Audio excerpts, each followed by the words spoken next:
Hello, hello. Check 1, 2. There it is. If you can hear me, let me know. If you can't, I will find out soon enough. If you're tuning into the VOD right now, feel free to skip ahead. The timer on the screen lets you know when we start if you're tuning in live.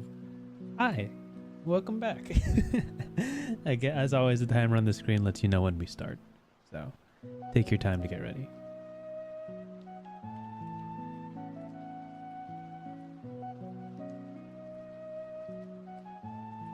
Hello, hello. Thank you, Mango Cheesecake, as always.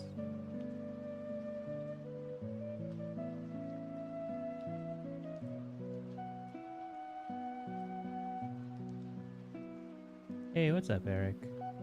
Welcome back, Wiseman. Nice to see you both. Stellar. That is good to know.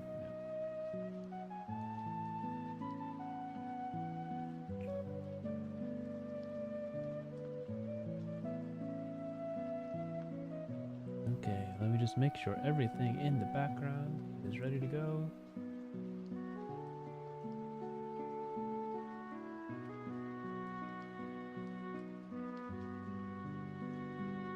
Oops, I forgot to take care of my Discord call. Hopefully there's no problems with that today. That'd be pretty bad.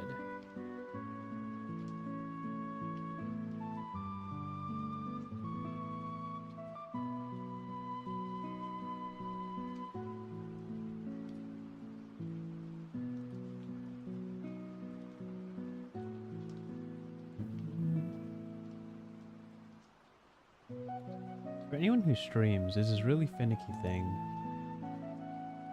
called Discord Reactive, which used to be Reactive Fujitech. And it's a thing that lets my little guy bobble every time I talk. But you have to be logged into Reactive. No, you have to be on a voice call in Discord before you log into Reactive on your browser. And then you open OBS, and then the first time it doesn't work. So you got to close OBS and then open OBS again, and then it works, which has been my workflow every week. But today I did not get to do that, and I can't close OBS because that would cancel the stream. So we're just gonna hope that I show up on the next screen, and if I don't, golly, not much I can do about it. Truly. Not much I can do to fix it.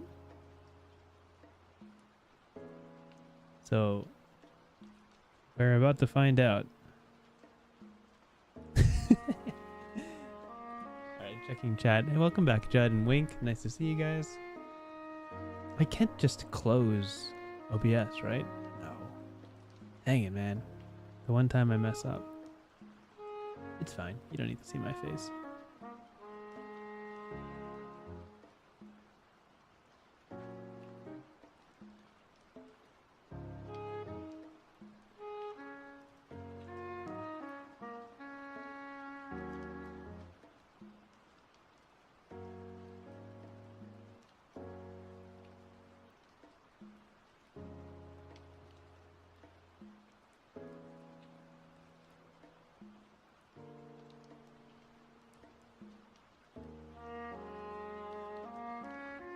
Oh, I popped up.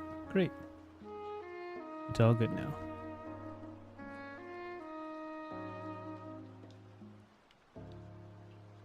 Can you believe we're only 1 month away from the finale of the 99 More series? How crazy is that?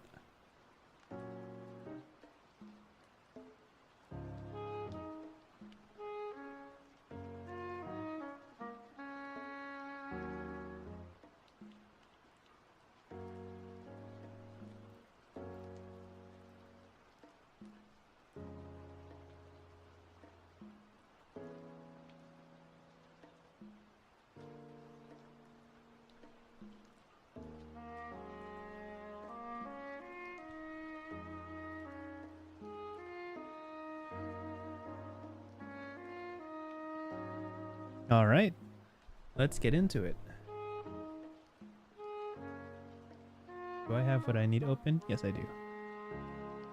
Hello, everyone. Welcome back to the 99 more live stream series. That's how that goes. Where we cover 99 more tabletop RPGs. Today, we are covering 1, 2, 3, 4. We're covering game 95 of 99. Which means after this live stream, there's only 4 more weeks of live streams. So today is October 21st. So there's going to be one on the 28th. There'll be a game on the 4th, the 11th, and the 18th will be our final 99 more live stream. Or at least of the official ones. Maybe I'll cover games after it. Maybe I won't. What the content I make after this series is really up in the air. I'm going to try out a whole lot of things. And that's going to start with a bunch of experimental stuff I want to do at PAX Unplugged in Philly, which I'm going to be attending, which should be very fun.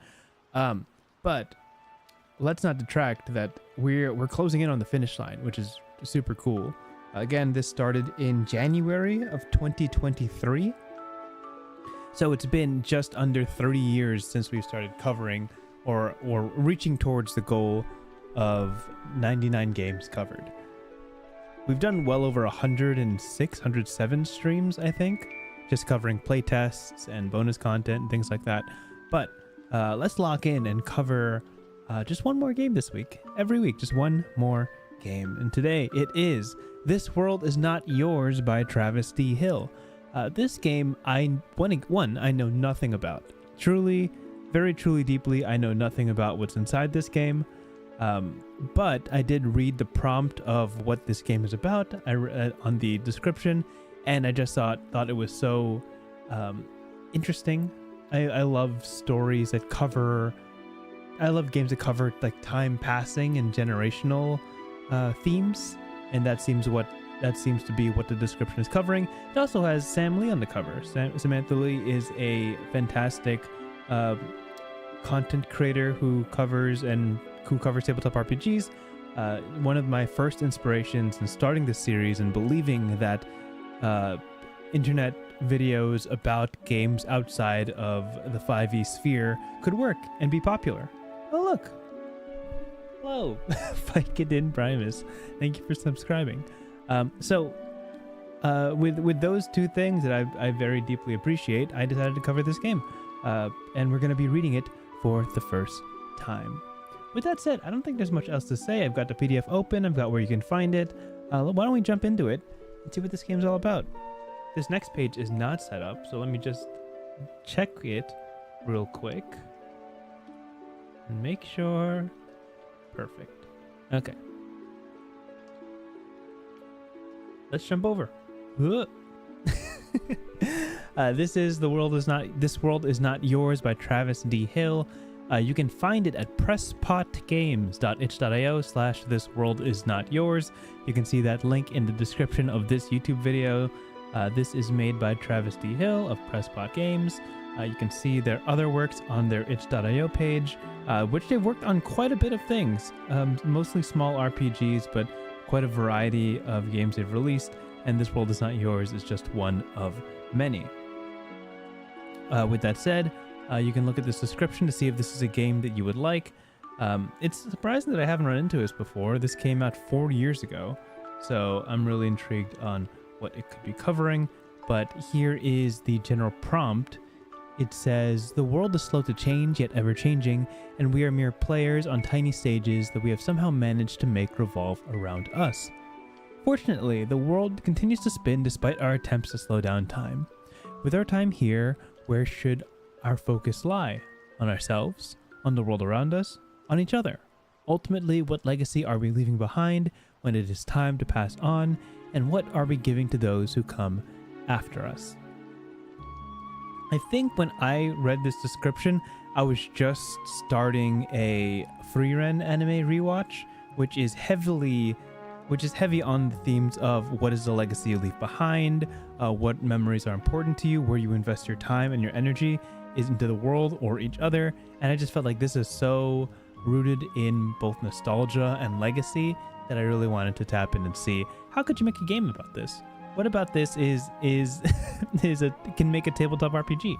And exploring different formats of games and themes of games, especially ones with such a niche concept, are things that I really like looking into. So let's dive in.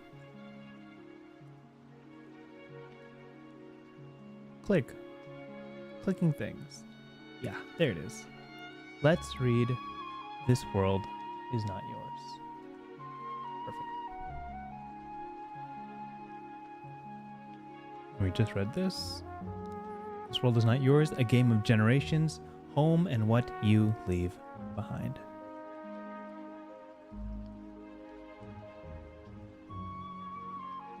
There we go. In This World Is Not Yours, one person plays the role of numerous families over the span of 4 generations, while the other person plays the role of the house they live in. Over time, the families change and grow while the house remains standing as it was.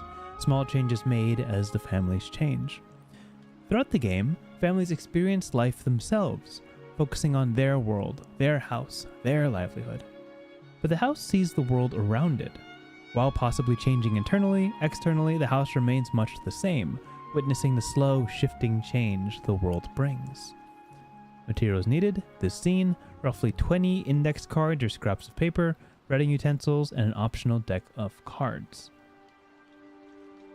Playing with a deck of cards helps generate prompts, topics, and ideas. It can also be used for solo play. Interesting. We'll look into that if we can get to it.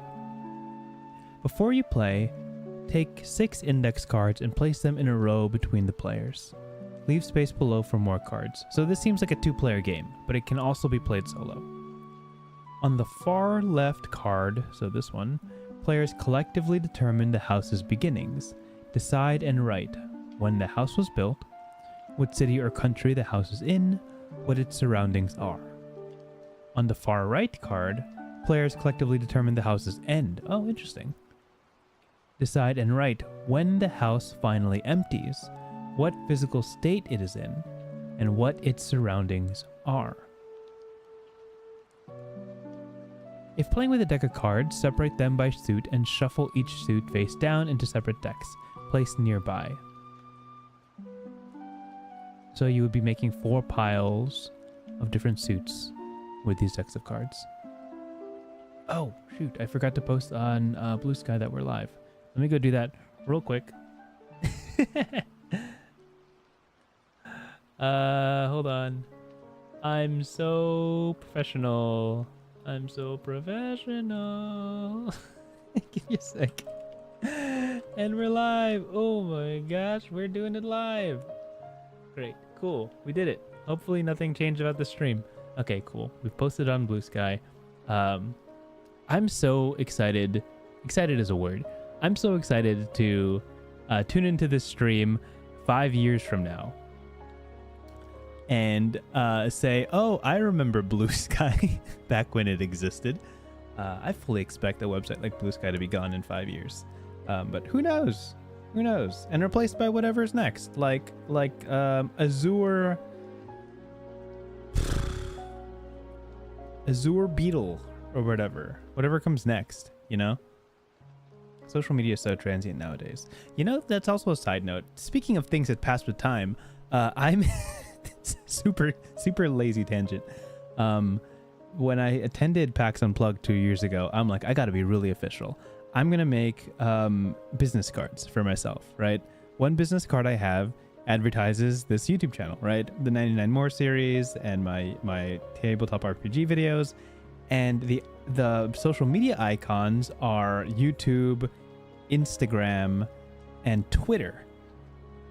Nowadays, I don't post on Instagram, I post on TikTok, and I don't post on Twitter, I post on Blue Sky. So now I gotta order a whole new set of business cards that no longer, that have these new social media icons, knowing full well that in 2 years, I'm gonna need new business cards that replace those social media icons with whatever I'm using then. Granted, it's like 200 business cards for like $20, which is not that big of an expense, but I have like 140 business cards that I'm not distributing because Twitter's dead to me. And I also have like another business card for my podcast, but Google Podcasts is dead. So I got to replace that eventually. I don't know if anybody ever used Google Podcasts, but I have to remove it from the business card eventually. Anyway, time passes, things change, and that's what this game is all about. That's my segue. So, in terms of a deck of cards, We will separate them by suit and place them in 4 piles if you want to do solo play. Maybe we'll do this in a bit. The families. So again, one player plays as the families, 4 generations of family. One player plays as the house, which changes much less. So here we go. While numerous families will live in the house over the years, you're going to play through 4 generations of them. These families can be related or not. It's up to you to explore and uncover. Starting with the leftmost blank index card, players collectively determine the years the first family lived in the house, and the number of family members when they move in. For example, this 60-year window and 3 family members. Do this for all 4 index cards. All 4 index cards. 1, 2... Oh, leftmost blank. Okay, so again, this is start, right? You can see my cursor. This is start, this is end, and then on these 4 index cards, you're going to write the number of years they were there and the number of family members. So 60 years, 3, and then you could do like 1920 to 1955, 6, you know, update it like that. Do this for all 4 index cards, writing these 2 pieces of information at the top of each card. These should ascend left to right. Each column is a generation. Each column is a generation. I don't know what column means yet, but we'll find out. Names and other details will come later. Look at this art. Who's in charge of the art in this book? Do they say in the front? Maybe Thomas Novosel, I think, is what I remember is the artist. These are nice. Playing the game. Beginning with the family player, players alternate introducing and discussing different elements that affect the family, the house, or both. Events are elements that affect the family. Environments are elements that affect the house. Emotions are elements that generally affect both. Truthfully, elements affect everyone, but when deciding on what element to ascribe it to, event, environment, or emotion, choose what it affects most, family, house, or both.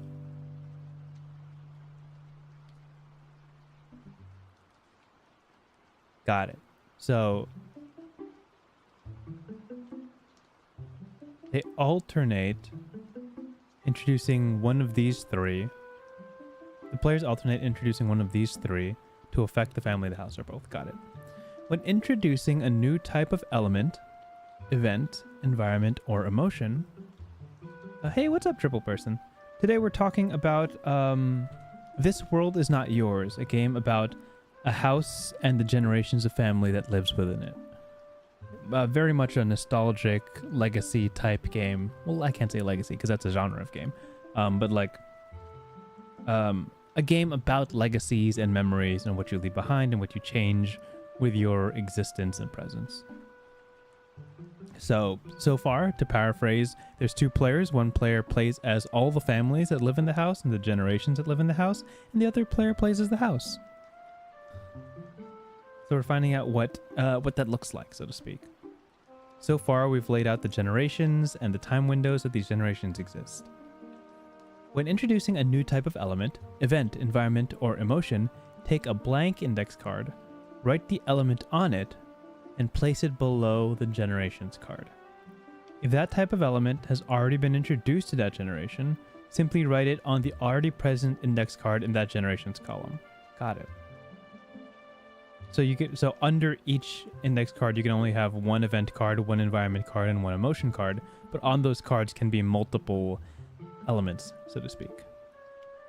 Triple Person, what number are we at with this one? 95. We're at 95 of 99.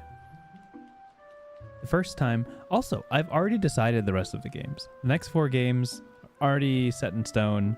I've already reached out to the authors. I've already done all the graphics. I've scheduled all the posts on Blue Sky. Today was a very productive day. I offloaded a lot of my ahead work that I usually do off the cuff on the day of, but now we're just ahead of schedule, which is great. A lot of pressure off my mind. The first time any element gets and I jump back into reading. The first time any element gets ascribed to a generation, the family member gets to name the family for that generation. Sure. Write the names for each family member on the index card at the top of the column.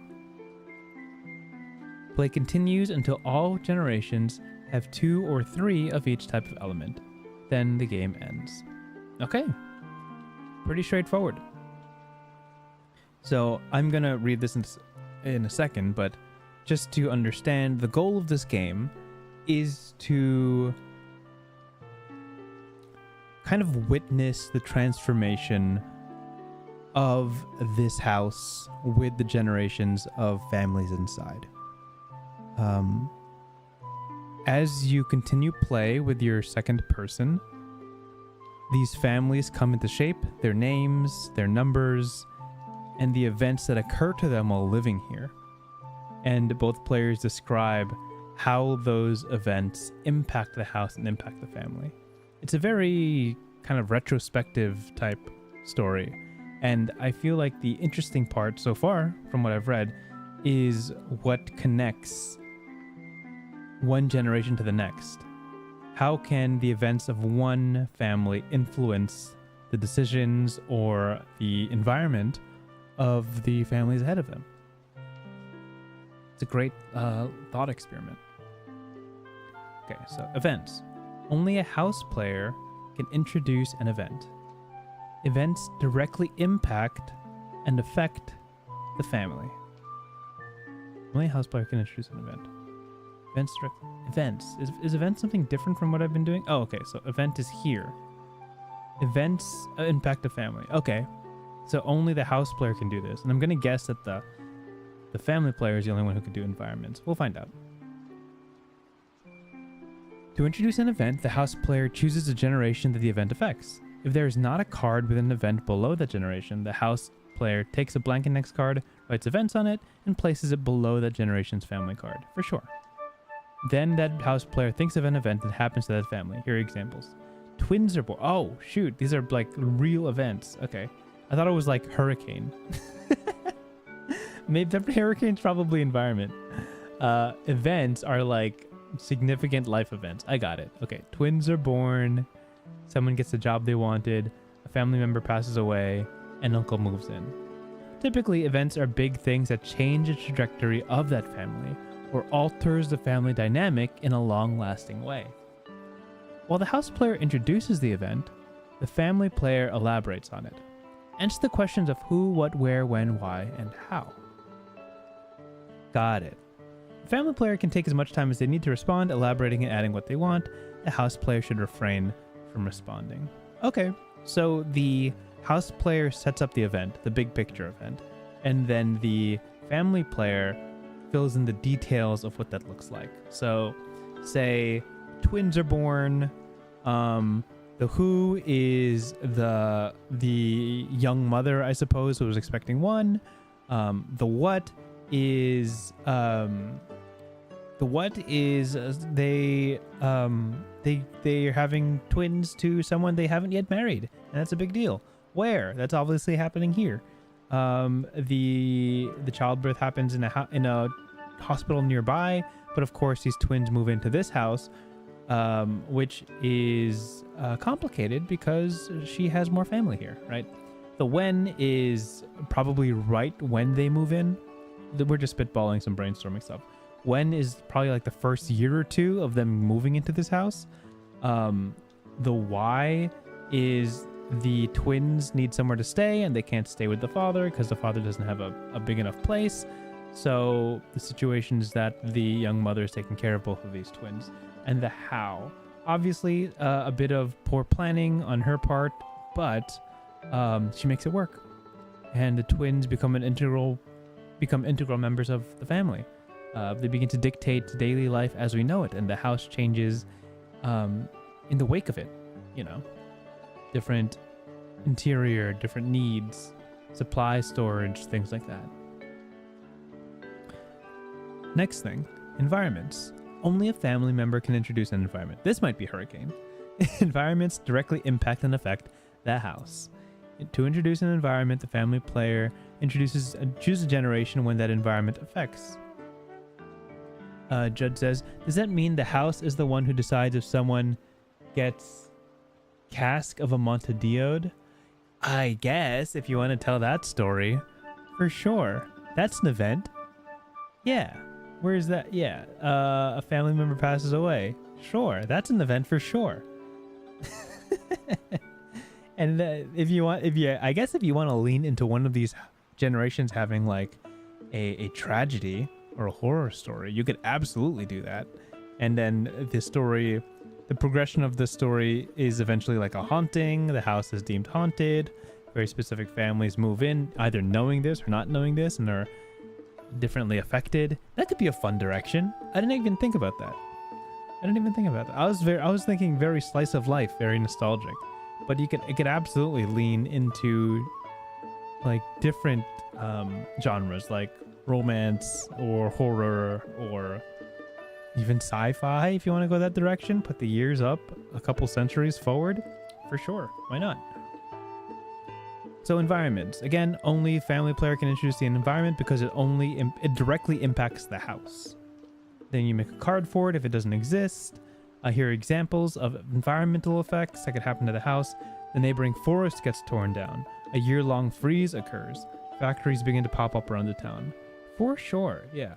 Typically, environments change the surroundings of the house, affecting it in a long-lasting manner. How does this environment affect the house? And then they do the who, what, where, when, why. So very much a reciprocal. So for an example, right? We said earlier, hurricane. Hurricane could be environment. Hurricane passes through the area, blows off the roof of the third floor, right?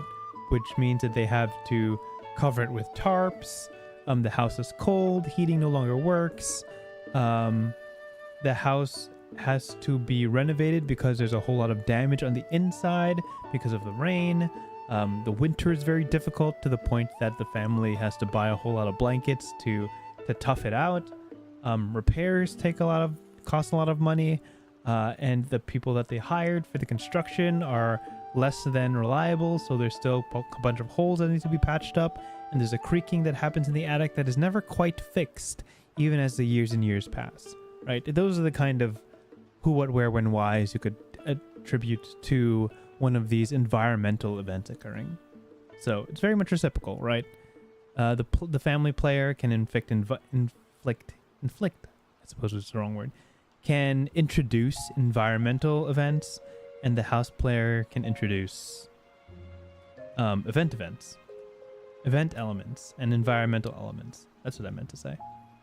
And emotions are both, either both the family and the house have access to emotional elements. To introduce an emotion, either player chooses a generation that the emotion affects. If there's not an emotion, and this is if there's no card there. If there's no index card already for emotions, you create one, for sure. And the player thinks of an emotion that emerges within the house and the family. Loneliness, astonishment, adoration, nostalgia. Typically, emotions are intangibles that happen in the world around you. They might be caused by or in response to events or environments. And then we do the who, what, where, when, why, of course. As an example, right? Say we wanted to go with nostalgia. What this reads to me, if a player introduced nostalgia and I had to address it, I'd be like, okay, the fourth generation family is a descendant of the first generation family. And they remember the stories told to them by their great-grandfather when they first moved into this burgeoning neighborhood. They bought this house that everybody said was haunted, but they just realized it was creaking in the attic due to some weather damage. They made some repairs. They tapped into the community, and the neighborhood grew and grew and grew over the next 50 to 60 years, even after the family left. Hearing those stories, excited to see or learn more about the upbringing and childhood of their great-grandfather, this new fourth family buys the house again, in a neighborhood that is incredibly developed. They recognize like floorboards, colored specific hues from incidents that their great-grandfather were involved with, maybe a firecracker going off in the house, or a birthday party where the candle fell onto the kitchen floor and scorched a couple of panels, things like that. So nostalgia would be the fourth family reliving the memories of the first family. And that would be a way to kind of link the generations. make sure that there is an impact of the events of the first generation to the families ahead of it. That would be nostalgia for me, or how I would picture it, so to speak.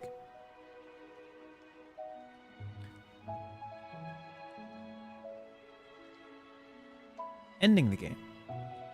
The game is over once every generation has an index card for each of the 3 elements: events, environments, and emotions, and each index card has 2 or 3 elements on it. Once finished, both players read through all the elements and each write down a phrase that encapsulates the legacy that was left by each generation. Once both players have written the legacy for each generation, share them. Investigate the similarities and differences. Explain why you chose what you did. Oh, interesting. So both players write down a phrase that encapsulates the legacy and then compare them. So this is not something that's done together. It's written separately and then conjoined when you guys come together to resolve the game. This World Is Not Yours is a game of response and legacy. It's a game of adapting to sudden events or seeing the long arc of time over generations. Engage how you would like, but always be cognizant of the people you play with. If there is discomfort, stop. If an emotion or event might reach into a deep or uncomfortable area, ask before introducing. Discussions. Emotions are the only element where both players can talk. While both players are invested in it, let the player who was given the element have the final say. And then the variant, I'm assuming, is the card system. Variants and scenarios. Other ways to play. Using cards. Instead of generating all the topics yourself, you can use a deck of cards. Simply flip over the card for the element you want to introduce. The Spades deck. Flip over the card in the Spades deck for inspiration. It might help you think of a prompt or help you answer one. If it is empty, shuffle it.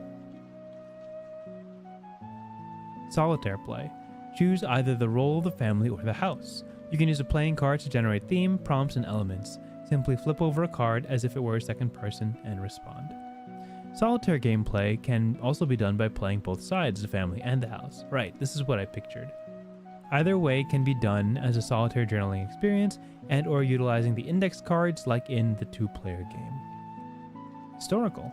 Instead of creating your own home, consider a historical home or homestead. Consider unique or interesting homes across the span of the world and explore that setting. Atypical. Instead of creating a standard Earth-based home, why not explore non-traditional arenas and environments? What would this look like on Mars or in Le Guin's Earthsea? What about beneath the oceans or on the Outer Rim? Right, this is what we briefly touched on, that this could be attributed to many genres. Because, wouldn't you know it, most genres have some sort of home and some sort of family. Scenarios are pre-built systems allowing players to jump right into the experience. In essence, when you play your own game, you are creating your own scenario. But oftentimes, we have a natural proclivity to design stories and scenarios that are self-centered, revolving around us and our own experiences. However, the beauty of role-playing games is the capacity and avenue it gives us to explore outside our normal boundaries. While I would love to explore other worlds, I often forget that diversity and unique cultures are present and vibrant on Earth. The scenarios that follow give homes, family structures, and card prompts. Players may choose only part of the system to play, using the home and family get started but creating the prompts on their own, but understand that these scenarios are created as a complete unit. While only a few scenarios are given to you, feel free to create your own. It might be interesting to play the game a few times, digging deeper and deeper into the same family, home, and timeline. Awesome. That's cool.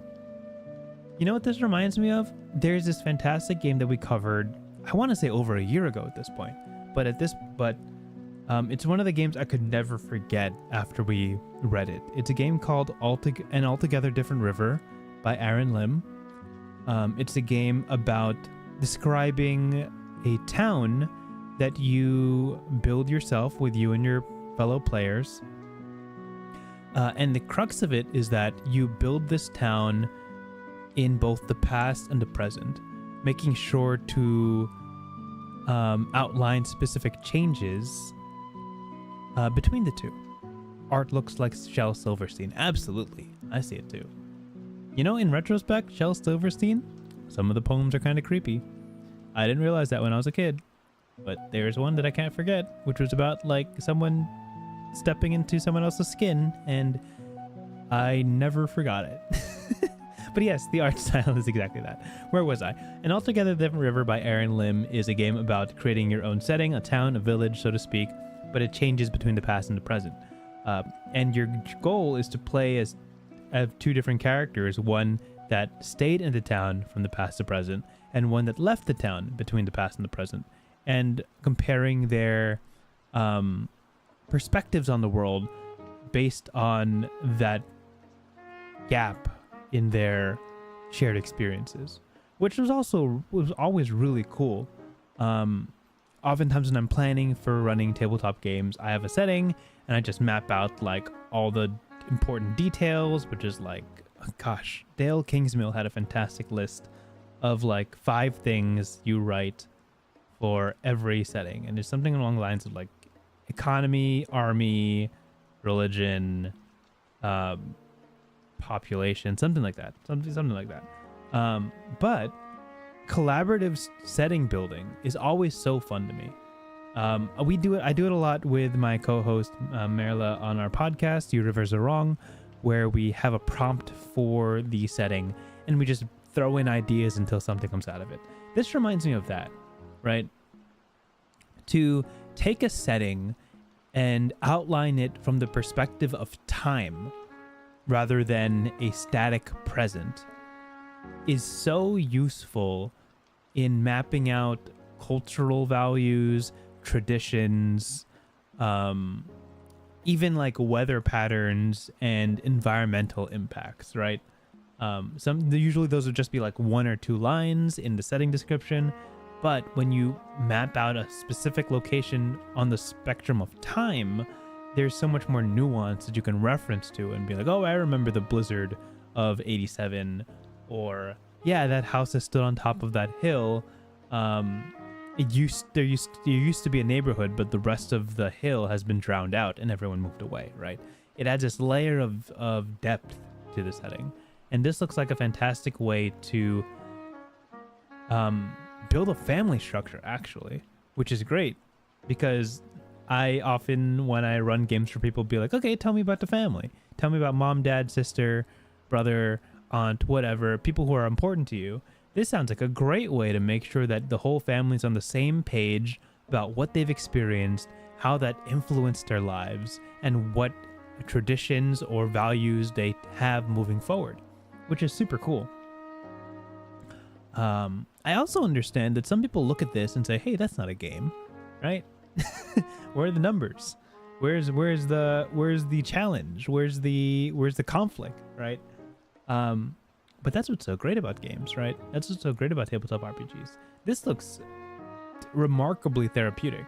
I feel like I would really enjoy something like this if I just had a game where the whole story took place in a specific limited setting, like imagine Foster's Home for Imaginary Kids or something like that, right? Something like that. This would be so useful for. It's good to know that these things exist. It's good to know that other people think about this type of stuff. And if you need ideas for your setting, there's 22 more pages to this thing, right? So these are entire settings written by guest writers. So that's Danny, I don't want to pronounce Quash. I don't want to guess, but I just did. That you could reference to that could be useful for coming up with places that you yourself wouldn't think up, right? They preface by saying it's good to be exposed to settings that are outside of your lived experiences and less self-centered on your own understanding of the world. And look, there's these prompts that you could pull from using the decks of cards that you have access to. So if I pull like a what do you call it? 5 of clubs, that's lightning strikes, and I could choose how that affects the house moving forward, or maybe it ties into some important family event, yada yada, things like that. This is written by Sam Lee, again, someone I very much appreciate for being in the space. So I might look into this and be like, okay, what do they believe would be an interesting and engaging setting that I could tap into? I repeat again and again in these live streams that not every game has to be played, right? If this is not your cup of tea, and understand, it's not everybody's cup of tea, you can at least tap into it for resources and ideas and sparks of creativity that you otherwise would not think up of, right? Every game is its own work of art, is its own effort of, it's its own labor of love. There is an immense amount of life experiences and inspiration and creativity is poured into all of these games that you don't have to come up with yourself. These games exist as experiences, which is super duper cool. But I've said that like 20 times. Oh, look at this. So this family is Olivia and Fee, between the years 2255 and 2257, one person and one AI. So this is an example of a more futuristic house that you could pull from. Very, very cool. So, and this is by the author, Travis D. Hill. And yeah, so this is the game. I will leave the rest to, I will decide against covering the rest just because if you buy this game, I'd like a couple things to be a surprise. But to summarize, this is a very quaint and very cool game. This is a game played between 1 to 2 people. You could play it 2 people as intended, or you could play it solo and rely on a deck of cards to provide you the prompts that the second person would provide you with. This game is about playing as understanding and outlining the history and the ebbs and flows of multiple generations of families living in a singular house. One person plays the house and gets to choose or toss to the other player drastic events that influence the family's life and decisions. The other player plays as the family, outlines the generations, outlines the family members, and they get to decide environmental elements that impact the house. There is an imbalance of role, so to speak, as some games very much enjoy doing, that one player is saddled with handling this multitudinous life of rapidly shifting a collection of characters, and one player is tasked with the house, this one bastion of consistency, and how that weathers the storms of multiple years and multiple generations. This is an opportunity to build out a setting over time and to really understand the dynamics of how life changes either very slowly or very quickly. I love it. It's a game about legacy, it's a game about history and the stories you leave behind. The opening prompt for this episode was how many generations have lived in the house you're currently in, whether it be your family or otherwise. And you wonder how the floor panels, how the ceilings, how the stairwells, how all of that existed before you came and influenced it, right? There's history in everything, in the street corners of your neighborhood, as far as the buildings that you work in, constantly changing world that either changes slowly or quickly and almost never at the same pace at the same time. So I like this for what it is, a deeply retrospective game. If you want to check it out, you could absolutely find it on itch.io. I believe it's presspotgames.itch.io. Let me see if I can pull that up on Chrome. There it is. presspotgames.itch.io/this-world-is-not-yours. Or you can also click the link in the YouTube description. Thank you to Travis Hill for letting me cover this game. As always, I reach out to every author to get permission that I can cover these games, so I'm very grateful that this is over the 90th, higher than the 90th author I have personally contacted to cover their game within the past 3 years. What a boon to be able to reach out to so many creative writers and authors and game designers, a space that I did not believe myself to be involved with when I first started this whole venture. Comment from Triple Person. I was just thinking, which of the 95 would you recommend as a group's first RPG? Golly, it depends on what they want to do, right? It depends on what they want to do. There's a bunch of games I've covered that are very beginner fantasy. So Troves, the one we covered literally last week, is a really good one for just people who are just starting, who want to step into medieval fantasy type stories but don't really know where to go. If you want to do very simplistic magical mechanics, Kids on Brooms is something I recommend. Super simple dice rolling system and good for building out your own magical world. If you want to play in a more modern urban setting, or if you want to learn about Powered by the Apocalypse, I usually recommend Masks. Masks is a superhero type game, and if you want to do like solo journaling, there's so many you could do for solo journaling. I know Terminus is a game that you can play on the move. I believe that's by Breitbart Games. Terminus is a game that you play while you're traveling somewhere, while you're walking through an environment. I will always recommend Tangled Blessings as kind of a darker gothic setting. There's also, if you're thinking spooky, you could totally go Lost Below the Earth. Lost Below the Earth is about a dungeon delve that goes progressively worse, and it's about losing your sanity, kind of spooky. There's so many different games I could pitch as your first role-playing game that you could learn on the day. I would recommend a game you could learn the day of and play the same day you start, which requires a bit of a practiced and prepared game master. I would say a lot of tabletop RPGs fall under that branch, but not every game is easy to learn, and some games need about a week's worth of lead up and prep to really run smoothly the day of play. Anyway, all of that's in a VOD. Maybe when I go back to long form content next year, I'll pitch a bunch of ideas of like first games you should try per genre, I guess, or split it up into a bunch of short form type games. There's a lot. The recommendations are different for solo games versus duet games versus party games, versus casual versus serious versus campaign versus one shot, right? There's so much you gotta ask before you say what's the one game you pitch to everybody.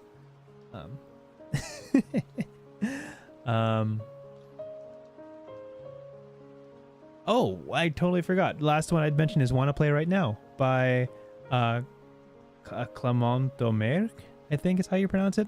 Wanna Play Right Now is based on the prompt presented by Deborah Ann Wool to her castmate in just a D&D scenario that you play with no dice, no rolling, no coin flips, no nothing. You just play in person on the spot and you just go. I think that's a great start. Just get them in the vibe of what is role playing. What does that look like? And how do you tap into the limitless potential of story? Anyway, maybe Wink says maybe after the 99th game you can run a stream summarizing and giving different suggestions, etc. That'd be fun. It needed a bit of planning for sure. That would be fun. Maybe like a little PowerPoint on that. Or just summarizing like which games I really liked or which games left an impression on me. Things like that could be fun. I think I'm covering 1 or 2 games in December, just for fun. Not necessarily to any means to an end or anything like that, but we'll get to it when we get to it. The 99th game will be covered on November 18th, and then I will be at PAX Unplugged in Philly. So if any of you guys are in Philadelphia, Pennsylvania around that time, seek me out. Let me know. But until then, we've got 4 more games before we hit that number. Till then, have a wonderful week. Go check out this game. And I'll see you next time. See you next Tuesday. EST. I know some of you across the pond are on Wednesday, so I can't say that. See you next week. Same time, same place. Bye-bye.